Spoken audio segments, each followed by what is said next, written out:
A father in San Francisco wrote an op-ed piece for the New York Times where he argues that he's a better father because he smokes medicinal marijuana. Now, he has back issues and he went to a marijuana doctor. He calls him a Canamed doctor to get the prescription.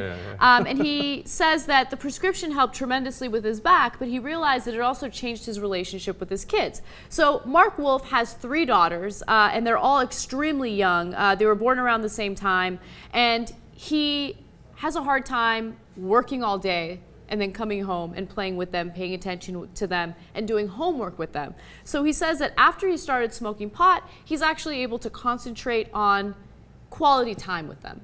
That's hilarious. Okay, so let me give you an example. I'm not sure I'm buying what he's telling, but hey, listen, girls, I'm home. I can't wait to play with you, but let me just go smoke some weed first. No, okay, and to be fair to him, look, it's not like he's like taking a hit out of a bong in front of his daughters, right? Okay. He says that he does it in private. He never smokes too much. He makes sure that he smokes the recommended dose. What is the recommended dose of pot? And by the way, I actually don't think he smokes it. The doctor recommended it in brownie form. Oh, really? Yeah, that sounds delicious. Because he doesn't want to get his lungs irritated by smoking it. So he will have, you know, the regular little dose that he needs to help with his back pain and his anxiety. Now, he says that before he would smoke pot, or I should say consume pot, you know, his child would ask, can I watch a video? And the father would say, of course, yeah, watch the video, just leave me alone, right? But after pot, his child would ask, can I watch a video? Father would say, why don't we read a story and then pretend we're in our own video? Go pick out a book and I'll go get the finger puppets. Maybe I should smoke some pot.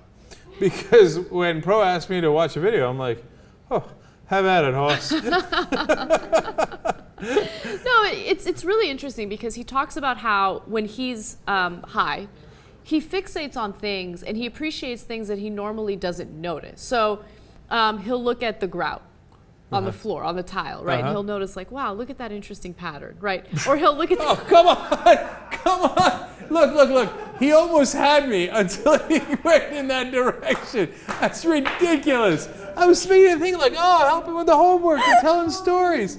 And then he's like, dude, then I started appreciating the nachos so much more. Okay, I gave you the most ridiculous example. I feel kind of bad that I brought that up because he does make a good case. You have to read the op-ed. In fact, let me give you a little piece of it. He says, I swear I am a more loving, attentive, and patient father when I take my medication as prescribed. Perhaps this isn't surprising, as anyone who inhaled during college can attest, cannabis enhances the ability to perceive beauty, complexity, and novelty in otherwise mundane things.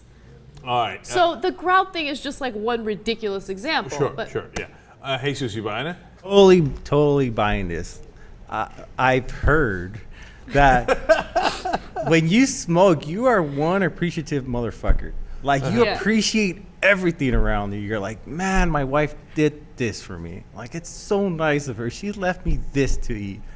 So I totally agree with that. Like you're such in a state that you're just nothing seems bad. You're just like floating and everything's really nice. And you notice and you're like, this is cool and this is nice. So that's what you hear from your friends. Yes. Oh, I understand. Okay. By the way, imagine if I smoked pot, because I'm a really appreciative dude anyway. Yeah. Like, oh my God. Oh my God. I'd be like, oh my God, look at the oxygen we're breathing.